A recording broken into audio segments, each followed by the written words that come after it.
Hello world news lovers, ये है आज की हेडलाइन। न्यूयॉर्क में बापू की प्रतिमा से बदसलूकी, महात्मा गांधी की प्रतिमा को तोड़ा, भारतीय दूतावास ने कार्रवाई की मांग की। रूसी बॉम्बर विमानों का बेलारूस में अभ्यास, 4 घंटे तक भरी उड़ान, युद्ध का खतरा।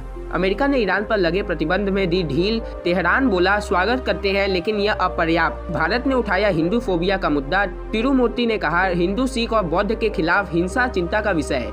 इंटरनेशनल स्पेस स्टेशन का अंत करीब, नासा का बयान 2031 में पृथ्वी पर क्रैश होकर प्रशांत महासागर में समा जाएगा।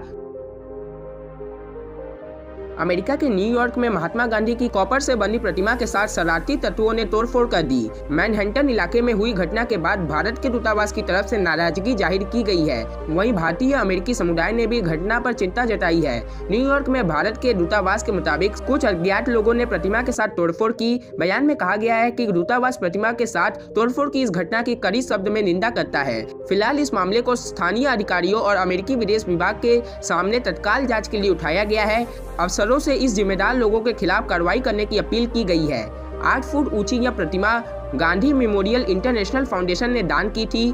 गांधी जी की 117वीं जयंती के अवसर पर 2 अक्टूबर 1986 को इसकी स्थापना की गई थी। इस प्रतिमा को 2001 में हटा दिया और 2002 में संरक्षित कर दोबारा स्थापित किया गया था। अमेरिका में बापू की प्रतिमा के साथ पहले भी तोड़फोड़ की गई है। 26 जनवरी को खालिस्तानी समर्थक ने वाशिंगटन डीसी में गांधी प्रतिमा को अपवित्र करने का प्रयास किया था। इससे पहले दिसंबर 2020 में वाशिंगटन में भारतीय दूतावास के सामने मौजूद बापू की प्रतिमा को नुकसान पहुंचाया गया था। यह काम भी खालिस्तानी समर्थकों ने किया था। रूस ने यूक्रेन के साथ तनाव बढ़ने के बीच अपने सहयोगी बेलारूस में लंबी दूरी के परमाणु संपन्न बम वर्षक विमानों को गश्त पर भेजा।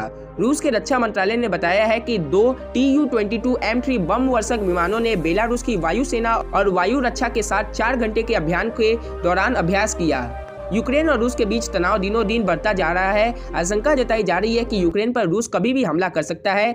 रूस के परमाणु क्षमता से लैस बम वर्षक विमानों ने बेलारूस में उड़ान भरी। रूसी रक्षा मंत्रालय ने इसे युद्ध अभ्यास का हिस्सा बताया। मंत्रालय का कहना है कि बेलारूस की वायुसेना और एयर डिफेंस के साथ बम वर्षक विमान ने 4 घंटे तक अभ्यास किया है। अभ्यास के दौरान बेलारूस में गश्त करते हुए विमानों ने कई बार उड़ान भरी।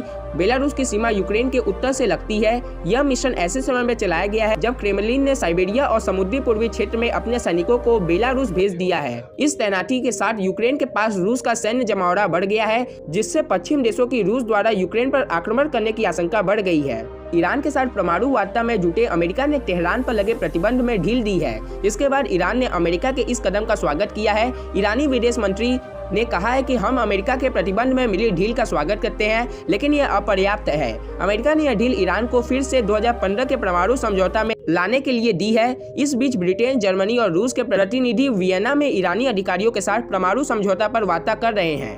वियना में होने वाली वार्ता में अमेरिका सीधे तौर पर शामिल नहीं है। अमेरिका का एक प्रतिनिधि मंडल अन्य देशों के राजनयिकों के जरिए ईरान के साथ अप्रत्यक्ष रूप से बातचीत कर रहा है। 2018 में अमेरिका के तत्कालीन राष्ट्रपति डोनाल्ड ट्रंप ने ऐतिहासिक परमाणु समझौते से अमेरिका को बाहर करने और ईरान पर कड़ी प्रतिबंध लगाने की घोषणा की थी। अमेरिका के मौजूदा राष्ट्रपति जो बाइडेन ने हालांकि कुछ शर्तों के साथ परमाणु समझौते में दोबारा शामिल होने की इच्छा जाहिर की है।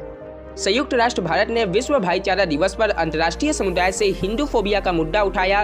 भारत ने अंतर्राष्ट्रीय भाईचारा दिवस पर वैश्विक आयोजन में कहा, हिंदू, सिख और बौद्ध धर्म सहित सभी धर्मों के खिलाफ हिंसा का मिलकर मुकाबला किया जाना चाहिए। संयुक्त राष्ट्र में भारत के स्थायी प्रतिनिधि TS तिरुमूर्ति ने कहा, किसी भी धर्म, विशेष रूप से हिंदू, बौद्ध और सिख धर्म के खिलाफ भावना गंभीर चिंता का विषय है और इससे निपटने को ध्यान देने की जरूरत है। अफगानिस्तान के बामियान में तालिबान द्वारा बौद्ध प्रतिमा को तोड़ने की याद दिलाते हुए कहा, वह प्रमाण है कि अन्य धर्म के खिलाफ नफरत क्या कर सकती है। संयुक्त राष्ट्र महासभा ने दिसंबर 2020 में 4 फरवरी को अंतर्राष्ट्रीय मानव बंधुत्व दिवस भाषित किया था। भारत इसका सह प्रायोजक था। वहीं 4 फरवरी 2019 को अबू धाबी में पोप फ्रांसिस और अल अजहर के इमाम ने सांस्कृतिक संवाद को बढ़ावा देने की पहल के तहत विश्व शांति और मानव बंधुत्व पहल पर हस्ताक्षर किया था। संयुक्त राष्ट्र आतंकवादी रोधी कार्यकालय के एक कार्यक्रम में तिरुमूर्ति ने कहा कि आतंकवाद को अपनी सुविधा के हिसाब से विभाजित और परिभाषित नहीं किया जाना चाहिए। दक्षिणपंथ या वामपंथ लोकतंत्र का हिस्सा है और इन विचारधाराओं की तुलना आतंकी विचारधाराओं से नहीं की जा सकती। 1988 में बनी प्रतिबंध समिति और सुरक्षा परिषद की आतंकी विरोधी समिति के अध्यक्ष के तौर पर तिरुमूर्ति ने कहा कि अल कायदा और IS के खिलाफ सख्त कार्रवाई की जरूरत है। उन्होंने भारत में पाकिस्तान द्वारा ड्रोन के जरिए आतंकी हमले को बढ़ावा देने का जिक्र भी किया। अंतरिक्ष में जाने वाले यात्रियों के लिए इंटरनेशनल स्पेस स्टेशन बहुत मान्य रखता है। इसे अंतरिक्ष में वैज्ञानिकों का दूसरा घर भी कहा जाता है, पर बहुत जल्द इसकी जिंदगी खत्म होने वाली है। अमेरिकी स्पेस एजेंसी नासा इसे पृथ्वी से क्रैश करवाने की तैयारी कर रहा है। रिटायर होने के बाद जनवरी 2031 में इसे प्रशांत महासागर में गिरा दिया जाएगा। ISS एक फुटबॉल फील्ड जितना बड़ा स्पेस लैब है जो 420 किलोमीटर की ऊंचाई पर धरती का चक्कर लगाती है। इसका वजन 450 टन है। इसे नवंबर 1998 में लॉन्च किया गया था। इस प्रोजेक्ट में अमेरिका, रूस, Japan, Canada, Britain, Switzerland, Sweden, स्पेस, Norway, Netherland, Italy, Germany, France, Denmark और बेल्जियम शामिल है। ब्राजील 2007 में इस प्रोग्राम से अलग हो गया था। ISS में अंतरिक्ष यात्रियों के लिए सभी सुविधाएं मौजूद है। इस पर पृथ्वी से उड़ान भरने वाली बड़े अंतरिक्ष यान उतर जाते हैं। अब तक 19 देशों के 200 से ज्यादा अंतरिक्ष यात्रियों ने ISS का दौरा किया है। नासा के अनुसार ISS को दक्षिण प्रांत महासागर के क्षेत्र में क्रैश कराया जाएगा। इस जगह का नाम पॉइंट नीमो है। 2700 किलोमीटर की दूरी पर है। यह जगह वैश्विक स्तर पर खास अंतरिक्ष के पुराने स्पेस स्टेशन, सैटेलाइट और दूसरे कचरे को डिपॉजिट करने के लिए चुनी गई है। पॉइंट नीमो के आसपास किसी भी जहाज के जाने पर बैन है। यहाँ इंसानों के रहने के लिए कोई जगह नहीं है। तो दोस्तों ये थी पूरी अपडेट। आपको सारे अपडेट के ऊपर क्या कहना है कमेंट करके जरूर बताइएगा। तो फिर मुलाकात होगी आपसे कल। तब तक के लिए जय हिंद, जय भारत।